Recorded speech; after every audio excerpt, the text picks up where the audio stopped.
नमस्कार दोस्तों, आप देख रहे हैं नमो भारत न्यूज। मैं हूं अतुल शुक्ला।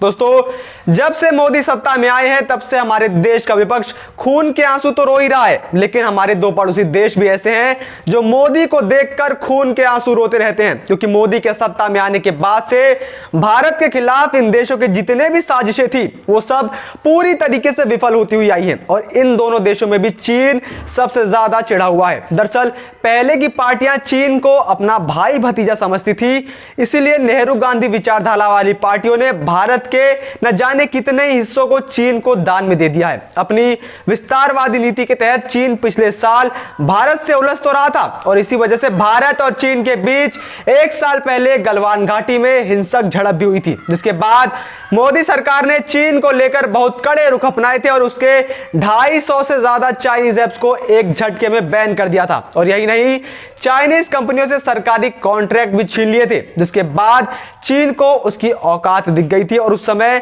वो शांत हो गए थे। जिसके बाद भारतीय सेना की शौर्य की वजह से चीन को गलवान से पीछे भी हटना पड़ा था। दोस्तों, नमो भारत न्यूज आपको लगातार यह बताता हुआ आ रहा है कि चीन जल्द ही कुछ बड़ा करने की फिराक में है और उसके लिए भारतीय सेना ने भी अब कमर कस रखी है। लेकिन चीन कुछ करता उससे पहले ही भारतीय सेना ने एक बड़ा कमाल करके दिखाया है, जिसके बाद तो आप भी हमारे सेना के शौर्य की तारीफें करते हुए नहीं थकेंगे। अब क्या है पूरा मामला वो मैं आपको आगे बताऊंगा, लेकिन बीजेपी से पहले नेहरू गांधी वाली विचारधारा वाली पार्टियों ने किस प्रकार से भारत के हिस्सों को चीन को दे दिया वो भी आपको आज पता होना चाहिए। दोस्तों, सन 1962 में अक्साई चीन नेहरू गांधी वाली विचारधारा वाली पार्टियों के शासनकाल में सन 2008 तक चुमुर इलाके में टिया पांगनांग और चाबजी घाटी इन्हीं के शासनकाल में सन 2008 में चीनी सेना ने डेमजोक में जोरावर किले को नष्ट कर दिया।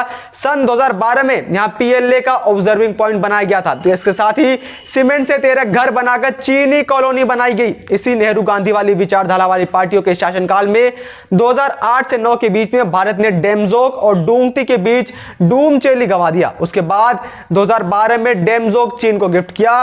2013 में राकी नुला पर चीन को कब्जा दे दिया। इसके अलावा पूर्वोत्तर भारत की सबसे बड़ी नदी ब्रह्मपुत्र पर भी चीन को बांध बनाने दिया, और यह सब यूपीए के शासनकाल में हुआ। वहीं जब मोदी के शासन में आने के बाद चीन ने भारत की सीमा पर अपनी नजरें डालने का दुस्साहस किया, तो क्या हुआ आइए उसके ऊपर भी एक नजर डाल लेते हैं। दोस्तों, 2017 में चीन ने डोकलाम में कब्जा करने की कोशिश की, लेकिन वो वहां पर विफल हुआ। उसके बाद 2020 में लिपू लेक में भी चीन विफल हुआ। उसके बाद गलवान घाटी पेंगोंग सो में चीन विफल हुआ। उसके बाद फिंगर फोर साउथ साइड में और चुशूल में भी चीन को करारी हार का सामना करना पड़ा। और सिर्फ चीन हारा ही नहीं, बल्कि भारत ने भी कई जगहों पर जो थे तो भारत के हिस्से, लेकिन नेहरू गांधी विचारधारा वाली पार्टियों की नाकामी की वजह से चीन ने उनके ऊपर अपना कब्जा कर लिया था। भारत ने उन्हें भी वापस हथिया लिया है, और वो भी मैं आपको आगे बताऊंगा कि भारत ने कहां पर वापस से अपना कब्जा बना लिया है। लेकिन आज भारतीय सेना को जो यह सफलता मिली है उसके पीछे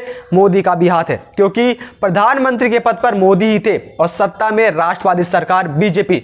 भारत से लगातार हारने के बाद चीन अब बौखलाया हुआ है और अब एक बार फिर वो सीमा के पास घुसपैठ करने की कोशिश कर रहा है। लेकिन अब भारतीय सेना ने एक बार फिर चीन को मुंहतोड़ जवाब देने की तैयारी कर ली है। पूर्वी लद्दाख की वास्तविक नियंत्रण रेखा एलएसी पर पिछले साल चीनी सैनिकों की हरकत के बाद से ही भारतीय सेना अलर्ट पे है। अब भारतीय सेना ने लद्दाख के मैदानों में चीनी सेना के किसी भी हमले का जवाब देने के लिए खास तैयारी की है और K9 वज्र सेल्फ प्रोपेल्ड आर्टिलरी का तैनात किया है। K9 को 2018 में भारतीय सेना में शामिल किया गया है और लद्दाख में पहली बार इनकी तैनाती की गई है। K9 वज्र लद्दाख के मैदानों में कार्रवाई के लिए बहुत कारगर हथियार है। इसमें 155 मिलीमीटर की तोप लगी है, जिसकी रेंज 18 से 52 किलोमीटर है। इसमें टैंकों की तरह ट्रैक लगे हुए हैं, जिससे ये किसी भी तरीके के मैदान में चल सकती है। इसका ताकत और इंजन इसे 67 किलोमीटर प्रति घंटे की रफ्तार देता है। इसमें 5 सैनिकों का क्रू होता है, जो किसी टैंक की तरह मजबूत बख्तर से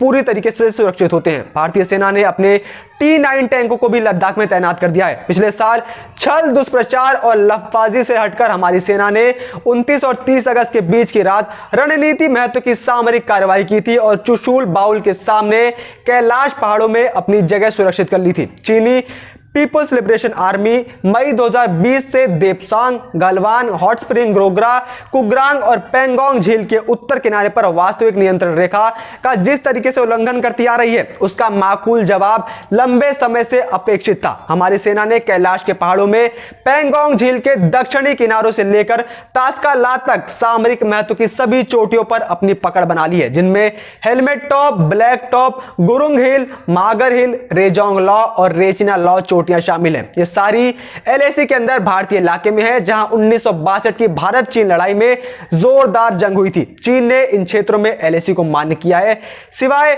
ब्लैक टॉप के, जिसके बारे में उसका दावा है कि वह उसके दावे वाली रेखा के पूरब में है। चूंकि चीन 1959 के अपने दावे वाली रेखा पर अड़ा है और उन क्षेत्रों में घुस रहा है जो पहले उसके कब्जे में नहीं थे, तो ऐसे में शांति बनाए रखने का 1993 का समझौता और इसके बाद के समझौते भी बेमानी हो चुके हैं। अब जिसने खोजा उसकी भैंस वाला नियम चल रहा है। हालांकि राजनयिक चैनल खोले रखने के लिए एलएसी का अंडबार बनाए रखा गया है। इस ऑपरेशन में स्पेशल फ्रंटियर फोर्स या फिर यूं कहें विकास रेजिमेंट, जो देश निष्कासित तिब्बतियों से बनी है, उनका प्रयोग किया गया। वहां इतना कहना काफी है कि बेहद मोटिवेटेड स्पेशल फोर्स हैं, जिसका गुप्त और खुली कार्रवाइयों का शानदार रिकॉर्ड है। इस ऑपरेशन में उसका काम असाधारण रहा है।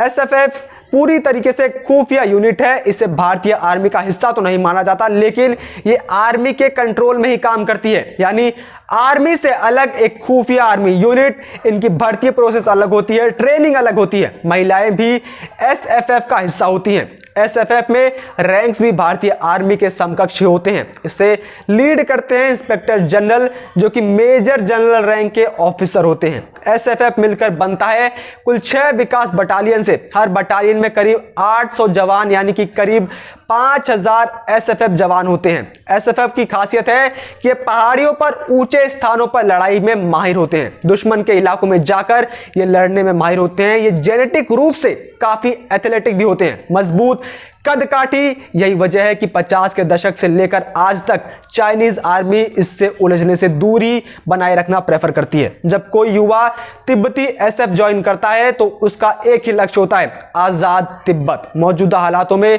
यह लक्ष्य काफी दूर दिखता है, लेकिन 31 अगस्त से एसएफएफ ने जो ऊंचाई फतेह की थी, शायद वहां से उन्हें तिब्बत भी नजर आ रहा हो। और सामरिक कार्रवाई से ज्यादा इससे चीन को यह संदेश गया है कि तिब्बत का मसला जीवित है और भारत उसका समर्थन लगातार करता रहेगा।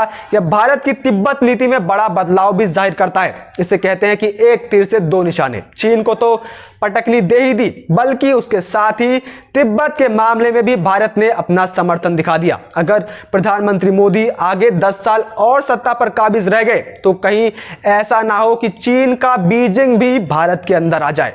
जय हिंद, जय भारत। वीडियो को लाइक, सब्सक्राइब और शेयर करना ना भूलें। अपने विचारों को कमेंट बॉक्स में लिखकर हम तक जरूर पहुंचाइए।